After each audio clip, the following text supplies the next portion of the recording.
If you've been searching for a job, you already know the frustration of automated rejection emails. But after conducting hundreds of interviews, I've noticed a distinct pattern. Most candidates don't get rejected because they lack talent. They get rejected because they treat the meeting as a technical memory test. In reality, the interview is an evaluation of your self-presentation and how you will function within an existing team. To fix this, we are going to use this checklist to organize your preparation, structure your proof, and guide your negotiation.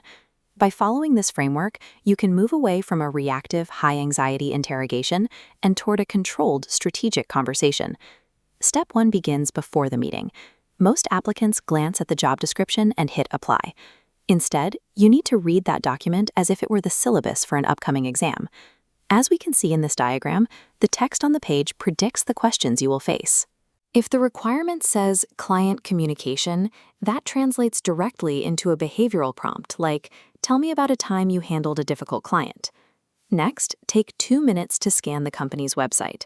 Find their main products and any recent news. As this split screen shows, rather than saying, "I haven't looked much" when asked what you know about them, you can state, "I saw your recent expansion into AI solutions." Once you have mapped the job requirements and logged your company research, your pre-interview intelligence gathering is complete. Executing this protocol ensures you walk into the room as a proactive candidate. It distinguishes you from the pool of applicants who are simply hoping to figure it out on the fly. Eventually, the interviewer will ask you to tell me about yourself.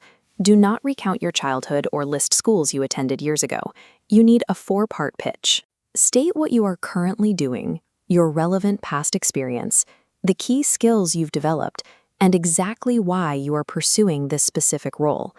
Within that pitch, you will likely mention soft skills like leadership or work ethic, but hiring managers require proof of these claims. Use this equation. Combine your claim with a specific event and a measurable result. If you claim to be a good leader, follow it with an event. Our project was running late, so I replanned the daily tasks and we delivered on time. When you attach concrete examples to your claims, the personal story portion of your preparation is locked in. Evidence-based storytelling requires the interviewer to evaluate your actual track record. You leave them with a record of your competence rather than a list of adjectives. During the actual meeting, establish a professional baseline. Arrive 15 minutes early for an in-person meeting or 10 minutes early online. Once the conversation begins, listen to the entire question before you begin your answer. You must also distinguish between confidence and arrogance. Confidence is the ability to clearly explain what you know. Arrogance is the pretense that you know everything. Because you don't know everything, be honest about gaps. Never lie to cover a missing skill, and never badmouth a previous employer. These are immediate indicators of a high-risk hire.